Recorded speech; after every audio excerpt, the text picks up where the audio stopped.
All right, Colin, are you ready to be sad, I mean, yes and no. upset, angry, I feel or like how many emotions, how many stages of denial did you go through when CJ Nolan was announced so that he's many, dude? transferring? Um, so for those who don't know, North Everyone Texas knows. men's basketball, the top 6 players are gone, 5 of which hit the transfer portal. Really, the top 5 players into the transfer portal. Robert Allen's out of eligibility, so we're looking at a complete rebuild, a complete and start from the bottom, start from scratch, build it up from there. Um, yeah, it's gonna be interesting. But to answer your question, when CJ Nolan entered the portal, that's when it really set in for me. Um, because I'm cool. We talked about the last podcast. I'm Jason Edwards entering the portal. I'm cool with. Ruben Mm-hmm. and Aaron, I'm cool with. They both, did their time, I guess, for lack of better phrasing. But Ruben and Aaron gave a lot to this program. Yeah, I'm no problem with them moving on. Jason Edwards, honestly, I'm not surprised by him moving on. So those 3 did not hit me. I thought John Bugs and CJ Nolan were gonna stay. I thought those 2 were perfect candidates to get a bigger role on next year's team. They fit what North Texas does and does well on both sides of the ball. I thought they fit Ross Hodge's personality, mm-hmm. and obviously, there's a lot we don't know in terms of everything. So you kind of have to be comfortable. Yeah, This is in any transfer portal situation, but especially like mid majors type stuff. You have to be comfortable not knowing all of what's going on. So you have to operate in that gray area when talking mm-hmm. about this. But just in general, I thought those were 2 guys that you look at a North Texas, a top 75 program perennially over the past 8 years or 7 years, I guess. Those are 2 guys that would be surefire starters, surefire, high level players for this team next year. They're both gone. Yeah. And now I don't know what to do with my hands. I don't know what to do, like, with anything right now. Yeah, I mean, you get left with Mulai, Alex Cotton, Matthew Stone, uh, Rondell Walker, Rondell Walker, and then 2 freshmen. 2 freshmen. I mean, if you want to include like Grayson Allo, I don't even know if he's Yeah, still I there, I don't know. but like that's what the roster has left on it. And I don't know, going into the off season, knowing that not everyone was going to stay, but knowing that you didn't have a lot of seniors, you had Robert Allen, then that everyone else had the possibility to stay. I thought we'd be in a pretty good position right about now. And now I feel like my heart was just ripped out of my chest. Um, I mean, just to repeat what you said, I really thought that Bugs and CJ Nolan were going to stay. Now you kind of have to rebuild. Not only like this is way harder than even after Grant leaving, because now you're not only having to replace a playmaker or a shooter or something like that, but you have to replace a lead guard. You have to replace what many people think is an NBA prospect. You have to replace, on top of already having to replace rebounding with Robert Allen and more Yeah. shooters and scoring guard and Jason Edwards. It's like Yeah. I think everyone thinks that Ross can put up a roster that'll compete, but it's hard to think that North Texas basketball will continue to have the expectations of top 4 every year in my eyes. Yeah, in the American. Now, I do wanna touch on this, but I have more to talk about, like, in North Texas perspective, but I do wanna talk about, like, the American Athletic Conference as a whole has been rated, and I mentioned this, I think, a little bit on that 2-minute video I put out, on Twitter, but outside of UAB, who managed to keep everybody, which I think that will happen at times. A mid-major team will keep everybody, and you'll be like FAU last year, right? FAU Mhm. was able to keep everybody after a Final Four run. At UAB has done the same thing this year. Everybody else has pretty much lost their best players.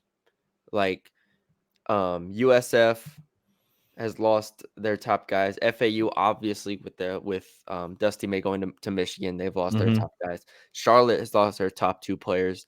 Um, Memphis is going to be a completely different roster, which just is what it is. A lot of them were older as well. So Memphis is going to be very different. Tulsa, PJ Haggerty ends up going to Memphis, their best player.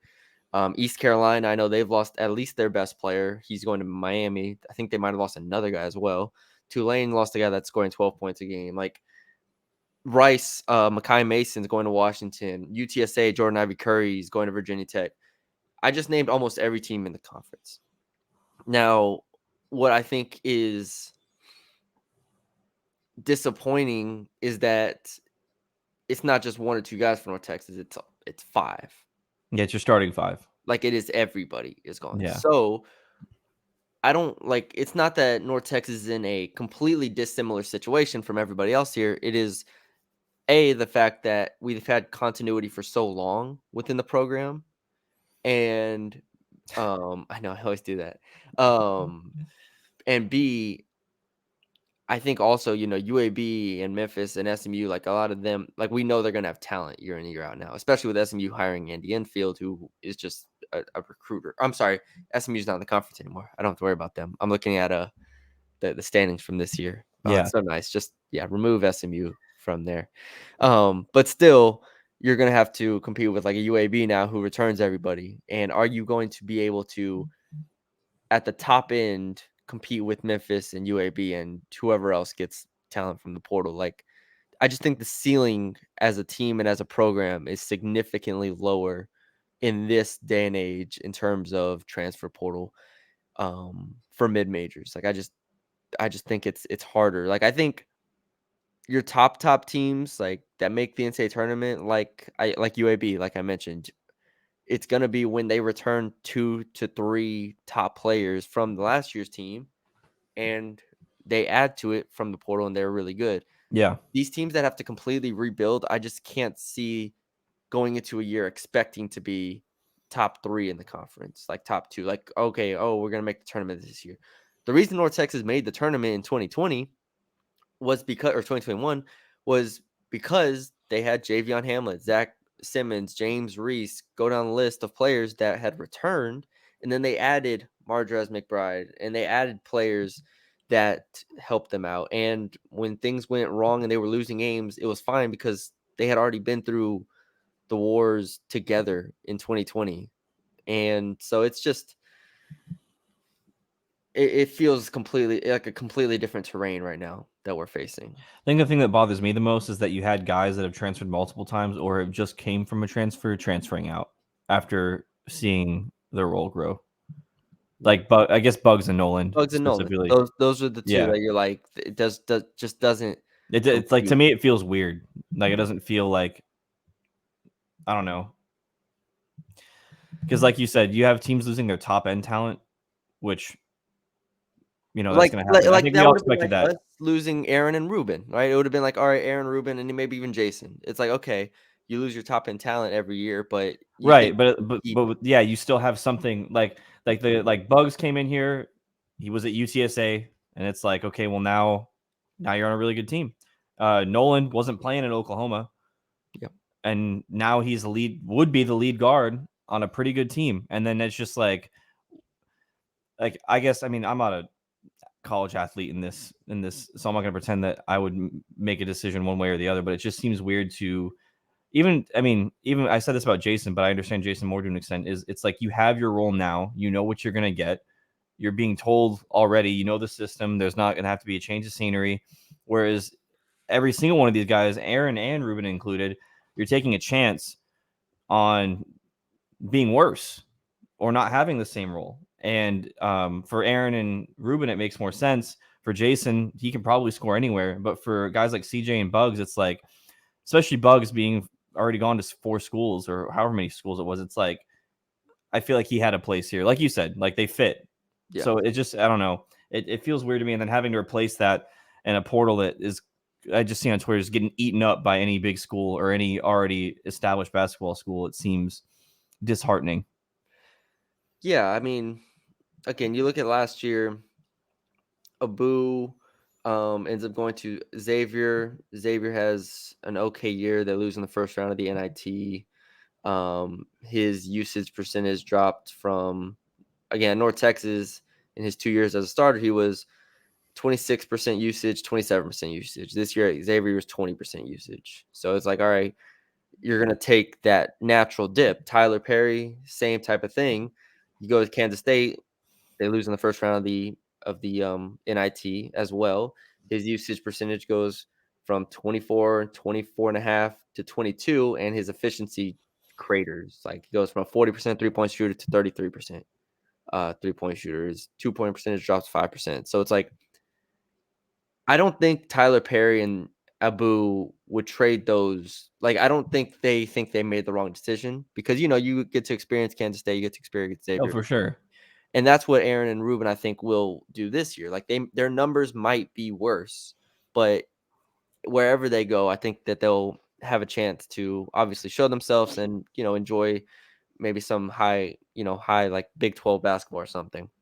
But it's different for CJ. It's different for Bugs. Like I think even to an extent, it's different for Jason. And you've built yourself here, but you haven't established yourself in North Texas. Like Tyler and Abu and Aaron and Ruben established themselves in North Texas.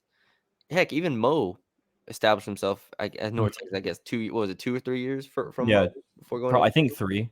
And then Mo was at Oklahoma for like 2 years, then went to DePaul for a year. So it's like he had a lot of ahead of him as well. So um it it is draining as a fan, like, from a Yeah. fan perspective. I think we can talk about that a little bit. Like, from a fan perspective, it is draining because that's North Texas or I guess athletics in general for any college fan is, to a degree, about player connection.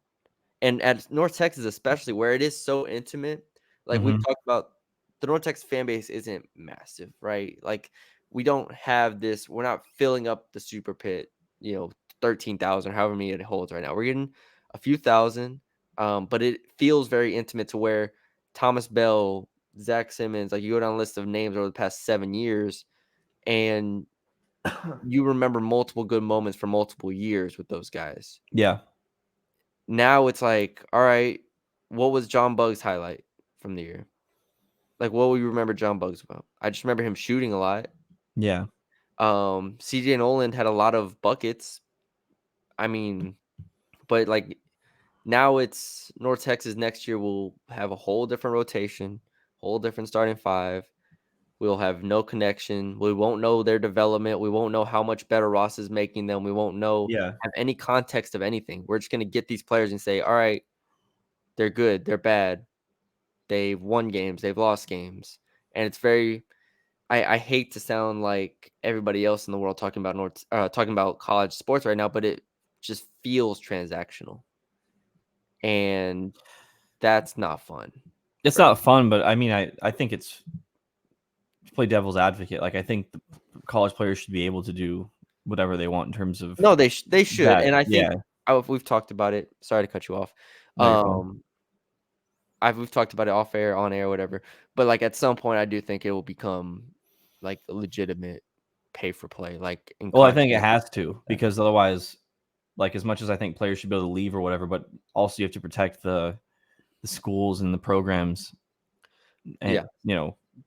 because Eventually, I think it has to come down like collective bargain, revenue share, like where players are getting paid based off of all that stuff. So, yeah, and you can lock them in for 2 years or whatever it is. You figure it out. You sign a contract, and you kind of move forward from there. It needs to become that way, because I think we've just gone too far over the the deep end, and there's too much uncertainty right now, really across the country. And I'm not just talking about mid majors, like it's everywhere. I mean, it's not just the schools that are fighting at the bottom, even though they're getting hit the most. I mean, the lower you go, the more you get hit. right, Like there will not be a player if you are at there's I mean, you go through the Southland Conference, like outside of McNeese right now, like their top scorers are all gone. Sun Belt top scorers all gone. American top scorers all gone. So, um, yeah, more than anything else, it's just depressing to me, honestly. So yeah, I think we take it easy, you know, mm, and then whenever we start hearing noise about additions, like who they're adding, we can start talking about that. Well, I think we try to get Ross on at some point, maybe talk about it as well. But other than that, it's just wait and see. There's nothing else we can do at this point. Yep. All right. I was gonna bring up something else, but we can end it there. Colin's got to get to work. It's 10 o'clock. I forgot. Sorry. But thank you all for joining us. Leave us a like, comment, share, subscribe to YouTube if you haven't already. Follow us on Twitter, Green Room UNT, Spotify, everything. We appreciate y'all for sticking with us through a basketball season and spring football, and now we got the off season ahead of us. So stay tuned for that. We got some fun stuff lined up. But yeah, we will talk to y'all later.